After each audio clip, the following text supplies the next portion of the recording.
Hello friends, welcome to our YouTube channel Let's Talk in English. Please subscribe this channel and click on the bell icon to receive all the latest videos. Dear friends, today we are going to talk about a very important topic which is subject and predicate. तो आज के class में हम समझेंगे कि subject और predicate किसे कहते हैं। लास्ट क्लास में हमने डिस्कस किया था सेंटेंस की डेफिनेशन और काइंड्स ऑफ सेंटेंसेस। हम कुछ चीज़ें जो हमने लास्ट क्लास में सीखी थी उसको लिंक करेंगे आज की क्लास से। सेंटेंस इज ए ग्रुप और cluster of words which makes complete sense. Last class में हम डिस्कस कर चुके हैं कि सेंटेंस एक ग्रुप ऑफ वर्ड्स है जिसका एक कंप्लीट सेंस निकलता है। तो हर सेंटेंस के दो पार्ट होते हैं, subject and predicate.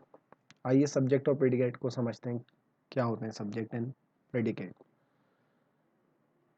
The part of sentence which names the person और thing we are speaking about is called the subject. तो इस डेफिनेशन का मतलब ये हुआ कि सेंटेंस या स्पीच का वो पार्ट जिसमें हम किसी के बारे में बात करते हैं या जिसके बारे में हम बात करते हैं उसको हम सब्जेक्ट कहते हैं। तो बेसिकली सब्जेक्ट क्या है हमारे, सब्जेक्ट जैसे किसी कोई नाउन, किसी जगह का नाम, किसी पर्सन का नाम।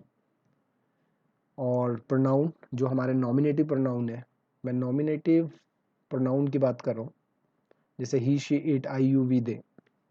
तो ये प्रोनाउन हमारे एज ए सब्जेक्ट यूज़ होते हैं। प्रोनाउन भी तीन प्रकार के होते हैं, तो उनके बारे में भी हम डिस्कस करेंगे। और जो हमारा एक्यूजेटिव प्रोनाउन है वो एज ए ऑब्जेक्ट यूज होते हैं।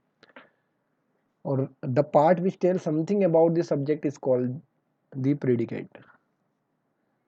हम किसी सब्जेक्ट के बारे में बात करते हैं और उस सब्जेक्ट के बारे में हम जो बात कर रहे हैं, वो जो पोर्शन है उस सेंटेंस का, वो जो पार्ट है उस सेंटेंस का, उसको प्रेडिकेट कहते हैं। जैसे मैं आपके बारे में बात करता हूँ, you like to play cricket.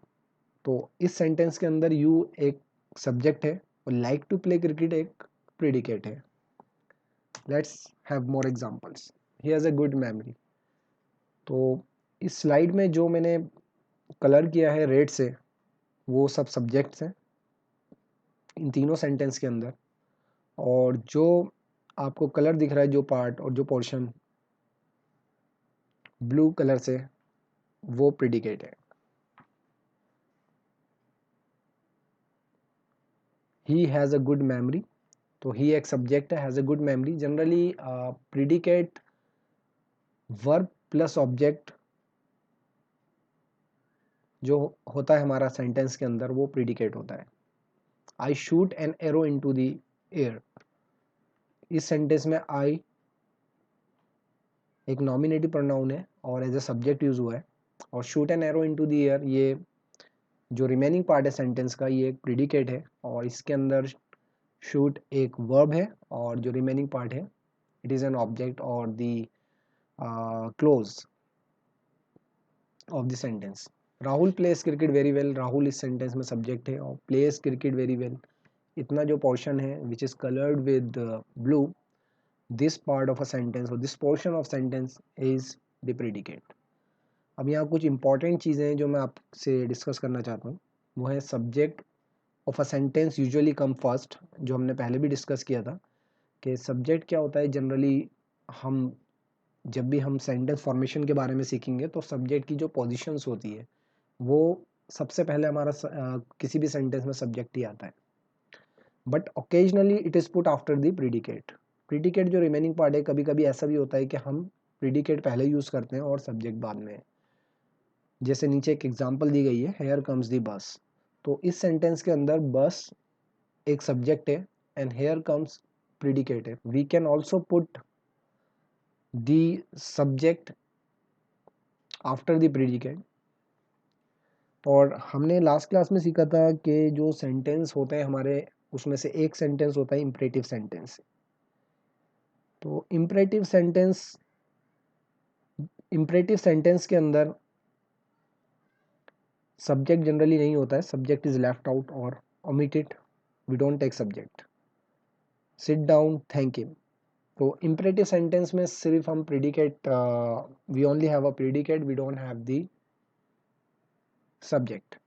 तो ये चीज़ें आप याद रखिए, क्योंकि जो चीज़ें मैं आपको बता रहा हूँ ये चीज़ें एक दूसरे से लिंक है। जैसे जैसे हम आगे बढ़ते रहेंगे, अगली क्लास में हम डिस्कस करेंगे डायरेक्ट इनडायरेक्ट ऑब्जेक्ट के बारे में। उसके बाद हम डिस्कस करेंगे नाउन्स की क्लासिफिकेशंस के बारे में, कलेक्टिव नाउन, एब्स्ट्रैक्ट नाउन क्या होते हैं और उनका यूज़ क्या है सेंटेंस के अंदर, काउंटेबल अनकाउंटेबल नाउन। तो ये सब चीज़ें बहुत बेसिक है और जो हम सबको आना चाहिए अगर हमें सेंटेंस फॉर्मेशंस के बारे में सीखना है और हमें एक अच्छी writing skills. We want to get a command over the writing skills and we want to be good in writing skills, so we need to make sure that we knows these basic things first, then only we can draft or write a good business emails or letters and applications. So thank you so much everyone for watching these videos, and I really appreciate your times, the time that you have spent. Time is precious, time is gold, it is very important. तो आपने, अगर आपको ये videos पसंद आई है तो please इस videos को लाइक कीजिए, सब्सक्राइब कीजिए एंड शेयर कीजिए अपने फ्रेंड्स से, रिलेटिव से, कलीग से। Thank you very much.